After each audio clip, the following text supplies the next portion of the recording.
मुझे बहाने नहीं चाहिए।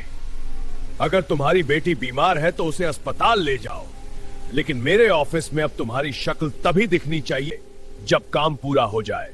पैसा भावनाओं के लिए नहीं, नतीजों के लिए दिया जाता है।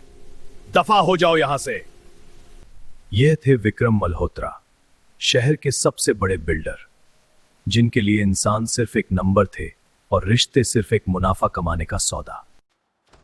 जब इंसान सफलता की ऊंचाइयों पर होता है तो अक्सर उसे जमीन की चीखें सुनाई नहीं देती। घमंड का पर्दा उसे अंधा बना देता है। विक्रम दफ्तर से बाहर निकले। गार्ड ने झुककर सलाम किया, पर विक्रम ने उसे देखा तक नहीं। वो अपनी मर्सिडीज की ओर बढ़े। अंडरग्राउंड पार्किंग में अपनी लग्जरी कार की आवाज उन्हें हमेशा एक अजीब सा सुकून देती थी, जैसे वो दुनिया के राजा हों। रात के 11:30 बज रहे थे। शहर से दूर एक नए प्रोजेक्ट के लिए विक्रम अपनी लग्जरी कार में सवार होकर अकेले निकल पड़े। वो अपनी सफलता के नशे में चूर थे। उन्हें लग रहा था कि उनकी दौलत उन्हें हर मुसीबत से बचा लेगी, चाहे वो कुदरत ही क्यों ना हो। तभी मौसम बदला। मूसलाधार बारिश शुरू हुई और हेडलाइट्स की रोशनी में सामने का रास्ता धुंधला होने लगा।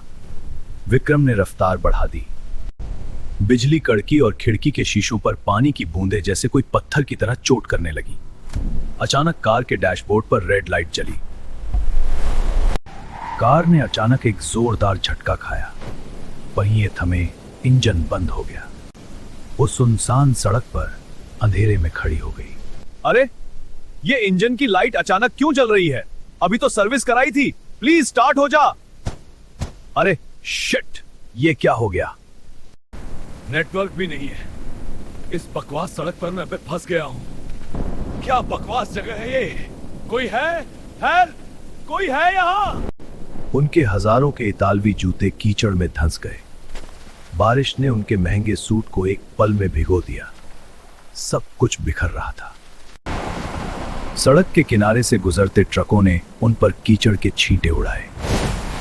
आज विक्रम की चीखें सुनने वाला यहां कोई नहीं था। हाथ मारते हुए कोई है? क्या कोई गाड़ी आ रही है? क्या मेरा सारा पैसा मुझे इस कीचड़ से बाहर नहीं निकाल सकता? वही बेरुखी जो विक्रम ने सालों से दूसरों को दी थी, आज कुदरत उन्हें वापस लौटा रही थी। अंधेरी सड़क पर कोई गाड़ी नहीं रुकी।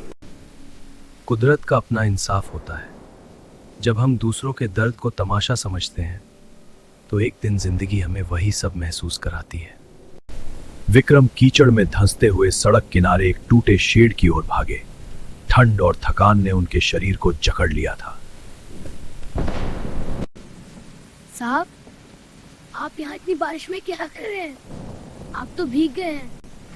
आप इस झोपड़ी में आ जाइए, बीमार पड़ जाएंगे। मेरी गाड़ी खराब हो गई है। क्या यहाँ कोई मैकेनिक या होटल है? जो भी खर्चा होगा मैं दे दूंगा। मुझे बाहर निकालो। होटल? साहब, यहाँ तो मीलों तक सिर्फ जंगल है। मेरा एक छोटा सा आशियाना ही है। आप यहीं सिर छुपा लीजिए। मजबूर होकर विक्रम को उस बच्चे के पीछे जाना पड़ा।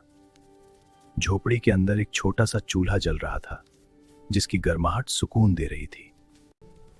छोटू, क्या तुम यहाँ इस जंगल में अकेले रहते हो? तुम्हारे माता पिता कहाँ हैं? इतनी कम उम्र में तुम यहाँ अकेले क्या कर रहे हो? मेरी माँ बहुत पहले भगवान के पास चली गई साहब। पिताजी को कभी देखा नहीं। बस अब ये छोटी सी झोपड़ी और ऊपर वाला है। छोटू, तुम्हारी बहादुरी देखकर मैं हैरान हूं। इस बड़े जंगल में तुम इतने सुकून और शांति से कैसे रह लेते हो? क्या तुम्हें कभी घबराहट नहीं होती? साहब, जिसके पास खोने को कुछ ना हो उसे डर कैसा? और किसने कहा मेरे पास कुछ नहीं है? आज मेरे पास एक खास मेहमान है। विक्रम को अब तक तेज भूख लग चुकी थी। उनकी रईसी में जो स्वाद कभी नहीं मिला, वो आज इस सूखी रोटी के इंतजार में था। छोटू ने अपना पुराना सा टिफिन खोला। उसमें सिर्फ सूखी रोटी और थोड़ा सा गुड़ का टुकड़ा था। उसने प्यार से विक्रम की तरफ हाथ बढ़ाया। साहब, मेरे पास बस यही है। आधी आपकी, आधी मेरी। लीजिए, गुड़ के साथ खाइए, ताकत आएगी। माँ कहती थी बांटने से असली सुकून मिलता है। तुमने बिना सोचे अपनी आखिरी रोटी मुझे दे दी। क्या तुम्हें कल की चिंता नहीं है? आज तुमने इस पत्थर इंसान को सचमुच आईना दिखा दिया। वो निवाला खाते ही विक्रम को अपनी पुरानी गलतियों का एहसास हुआ। उन्होंने अब शर्मा जी से माफी मांगने और सब कुछ ठीक करने का फैसला किया। पूरी रात विक्रम उस बच्चे की सादगी को देखते रहे। उनकी करोड़ों की दौलत उस सूखी एक रोटी के सामने आज बहुत छोटी नजर आ रही थी। झोपड़ी का फर्श कच्चा था, पर उस महंगे अपार्टमेंट से कहीं ज्यादा सुकून इस वक्त विक्रम को इसी मिट्टी की दीवार के पास मिल रहा था। अगली सुबह जब बारिश रुकी तो सूरज की सुनहरी किरण ने पूरे गांव को नहला दिया। विक्रम झोपड़ी से बाहर आए और ताजी ठंडी हवा महसूस की। छोटू, देखो सूरज कितना साफ है। कल की रात ने मुझे वो सब सिखाया जो मैं शहर की हजारों महंगी किताबों में कभी नहीं सीख सका। विक्रम के असिस्टेंट उन्हें ढूंढते हुए वहां पहुंच गए। गाड़ियों का शोर जंगल में गूंजने लगा। विक्रम ने खिड़की से पलटकर उस पुरानी झोपड़ी को देखा। छोटू, मेरे साथ शहर चलो। मैं तुम्हें बड़ा बंगला दूंगा और अच्छे स्कूल भेजूंगा। तुम्हें इस गरीबी में रहने की जरूरत नहीं है। चलो मेरे साथ। शुक्रिया साहब, पर मेरा घर यही है। यहाँ मैं हमेशा आजाद हूँ। बस आप कभी इधर से गुजरें तो मिल लीजिएगा। मैं यहाँ बहुत खुश हूँ। विक्रम लौट तो आए थे, पर वो पुराने घमंडी बिजनेसमैन नहीं थे। ऑफिस पहुंचते ही उन्होंने सबसे पहले शर्मा जी को अपने केबिन में बुलाया। शर्मा जी, अपनी बेटी का इलाज शहर के सबसे अच्छे अस्पताल में कराइए। सारा खर्च कंपनी उठाएगी। मुझे माफ कर दीजिए, मैं उस दिन गलत था। साहब, आपका बहुत बहुत शुक्रिया। आपने मेरी पूरी दुनिया बचा ली। ईश्वर आपको हमेशा खुश रखे। आप सचमुच एक नेक और दयालु इंसान बन गए। विक्रम ने मुस्कुराकर शर्मा जी के कंधे पर हाथ रखा।